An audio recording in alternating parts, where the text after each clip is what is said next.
Uno es dueño, pocas veces uno es dueño de algo cuando uno es lector, porque uno lo hace como a uno le da la gana, en las horas que uno quiere, con los autores que quiere, las obras que uno quiere, y es un gran placer, como quien escucha música.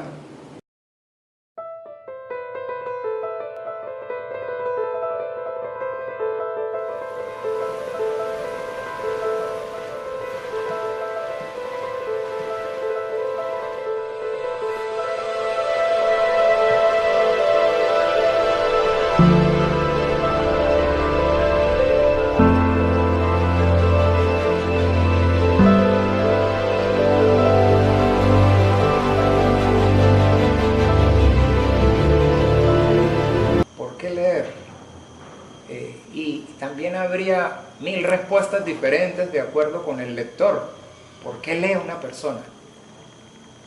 En el caso mío particular voy a tratar de hilvanar una respuesta. Uno lee porque es una necesidad. Ya cuando la persona tiene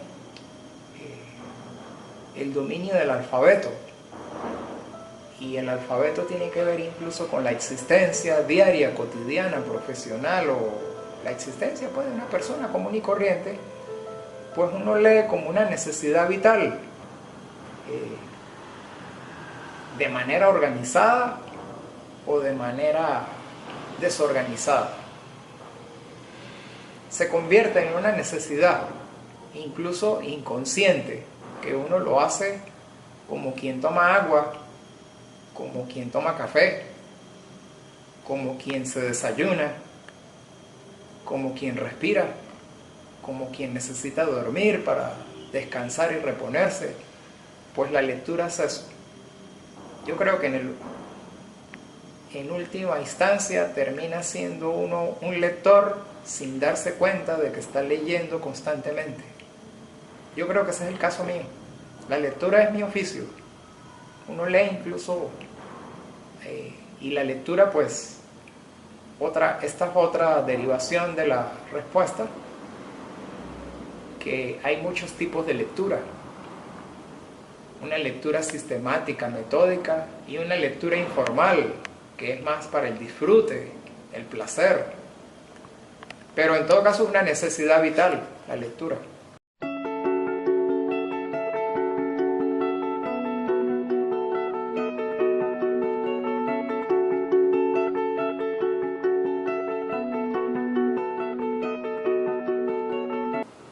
Pues uno es feliz cada vez que termina de leer un libro que le ha sido grato, por el autor, por el tema, por la temática que se desarrolle.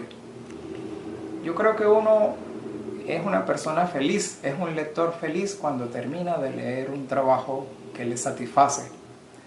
Y yo voy a ponerle nombres a esta pregunta. Sacados azarientemente dos libros de los libros que doné a la Academia de Historia del Táchira de mi biblioteca. En el caso de poesía, el primer libro de José Ramón Medina, Edad de la Esperanza, editado en 1947. Es un poeta que a mí me satisface mucho. Es un poeta muy libre en su trabajo, a pesar de que él está inscrito dentro de la generación poética del 40, que esta generación reacciona contra el grupo Viernes, volviendo a los clásicos, más a una poesía rimada. Y otro, si tenemos que ponerle nombres, vamos a colocar otro ejemplo. He tenido un gran interés por la producción de Arturo Uslar Pietri, a quien conocí y traté en Caracas, y he escrito sobre él. Pero la satisfacción de leer su mejor novela, que es La isla de Robinson, según mi punto de vista. Entonces, terminar de ver esa novela histórica sobre Simón Rodríguez, bien hecha, no hay párrafo que coger, ni frase mal hilvanada. Entonces es la felicidad de uno conocer el producto de un novelista y una obra magistral. Entonces es la felicidad de uno disfruta como quien disfruta el manjar de un gastrónomo. Un plato que haya quedado bien hecho, o en la casa de uno. Un plato que se haya elaborado con todas las de la ley, que eso suele ocurrir de cuando en cuando. No todos los días, pero de cuando en cuando. Y entonces uno plenamente reconoce y felicita, o se felicita uno o el que hizo la preparación. En este caso, Edad de la Esperanza de José Ramón Medina y La Isla de Robinson de Arturo Uslar Pietri. Los momentos de tristeza también abundan como los momentos de felicidad, de acuerdo con la temática, el final de una novela, etc. Pero en este caso lo voy a circunscribir a lo siguiente: una época de la historia de Venezuela no tan lejana, hace más o menos unos 60 años atrás, el libro negro de la dictadura, publicado por José Agustín Catalá, Ramón J. Velázquez, Simón Alberto Consalvi, Juan Liscano, clandestinamente, donde ellos, en una especie de inventario, catálogo, y en propio vigencia del régimen perejimenista, denuncian los atropellos, las violaciones de los derechos humanos, las torturas, las cárceles, la incomprensión de los gobernantes hacia el país. Entonces uno ve en esas listas de presos, en esas denuncias de violaciones, de atrocidades y de arbitrariedades, uno ve entonces reflejado lo que ha sido la historia de Venezuela, sobre todo en el siglo XIX y en el siglo XX, para hablar del pasado. Los gobernantes que no comprenden su papel como funcionarios públicos y creen que con ellos empieza la historia y que ellos tienen el dominio de la sociedad y de la nación a su antojo, la incomprensión. Eso, recuerdo que al haber terminado la lectura del libro negro de la dictadura, publicado en 1952, lo retrotrae uno a esos momentos negros de la historia de Venezuela.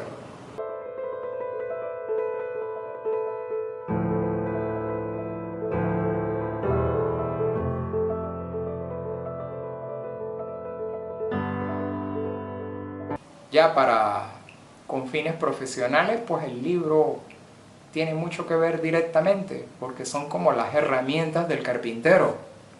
En vez de uno tener serrucho, martillo, escofina, sierra, pues uno tiene enciclopedias, catálogos, bibliografías, monografías. Entonces son distintos tipos de libros, porque hay muchos tipos de libros. Hay diccionarios, repertorios, catálogos, que es como cuando uno busca un martillo para poder introducir un clavo en la pared. Libros de consulta y otros libros que uno los trabaja directamente, le saca el jugo directamente en ese momento, de acuerdo a lo que está investigando.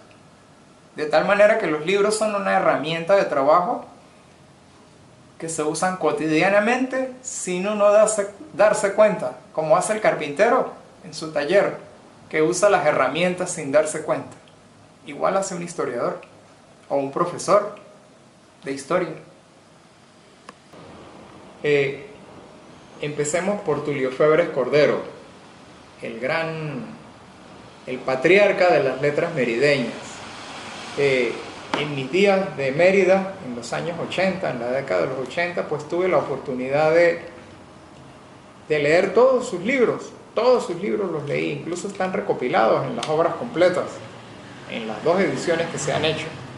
Entonces es muy importante para alguien que estudia historia, que se está formando como historiador y que está estudiando en la Escuela de Historia de la ULA en Mérida, Tulio Febres Cordero.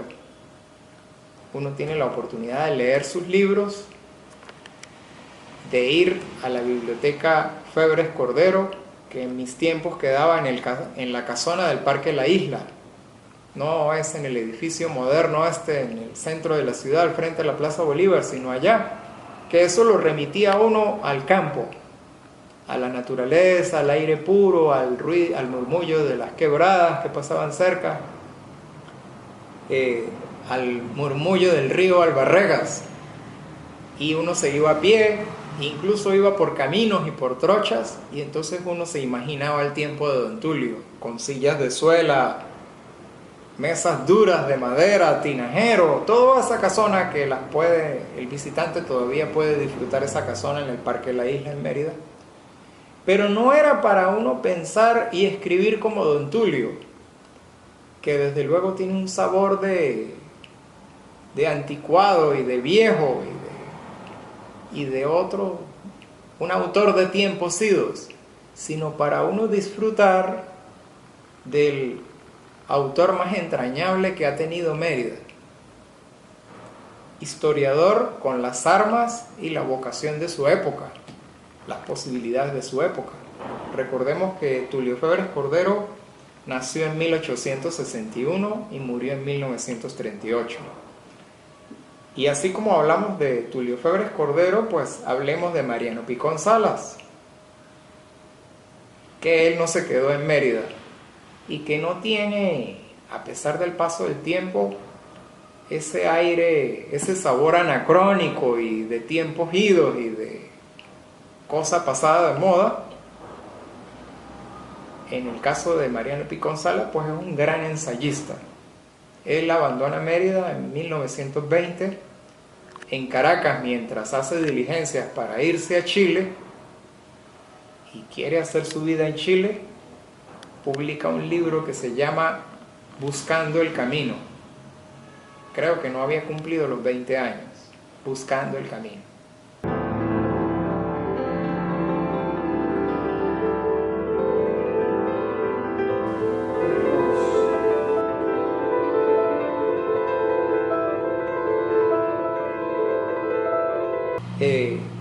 En el caso del estudioso Arturo Uslar Pietri, ya no como un creador literario, sino como un ensayista, por ejemplo, una de sus obras que se llama Letras y Hombres de Venezuela, que es un libro de ensayos sobre la literatura venezolana y sobre sus autores.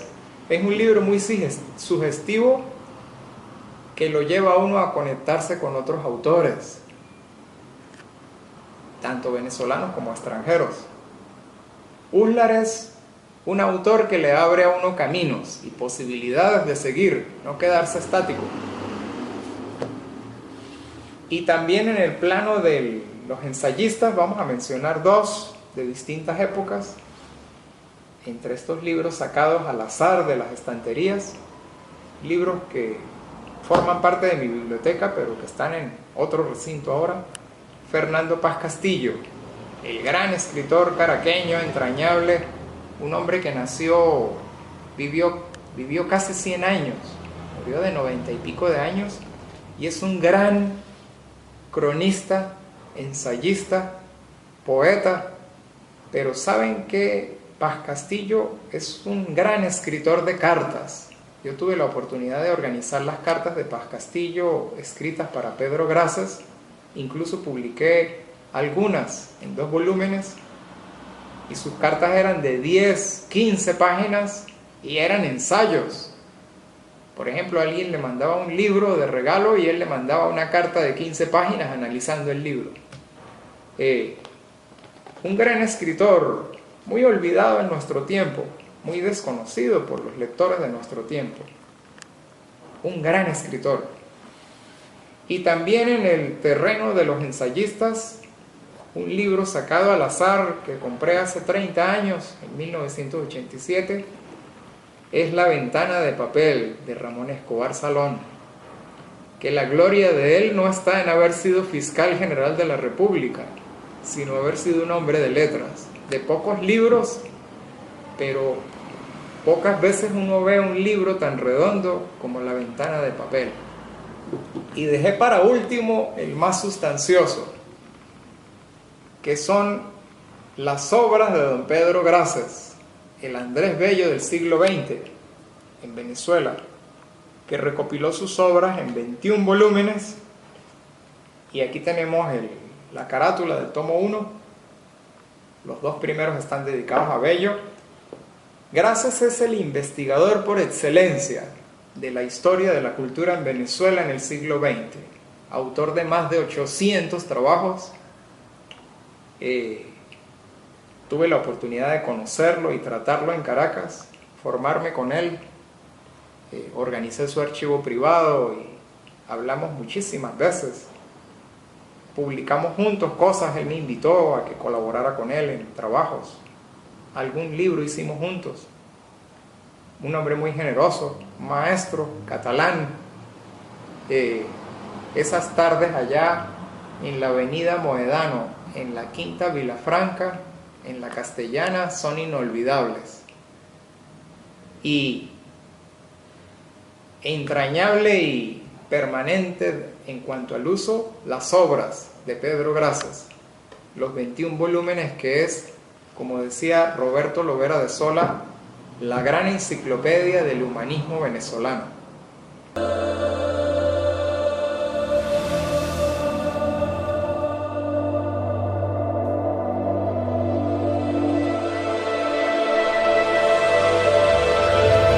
La lectura es importante para una persona porque es una ventana de conocimiento, de posibilidades, de aprendizaje, de experiencias.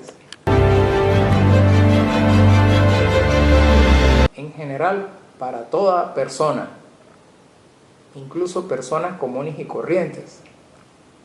Y hoy día, donde tenemos otros medios de difusión, de información, por ejemplo la televisión, la radio, la calle que es fundamentalmente el medio de información donde uno está metido. Leer pues es una manera ordenada de recibir información con un interés específico, que uno mismo lo dosifica para materias particulares de acuerdo con el interés de cada quien, pues. Entonces, claro, leer es una manera organizada, sistemática, y uno mismo lo controla y lo filtra de acuerdo a su interés, a sus posibilidades, a la velocidad, a la lentitud, al tiempo libre.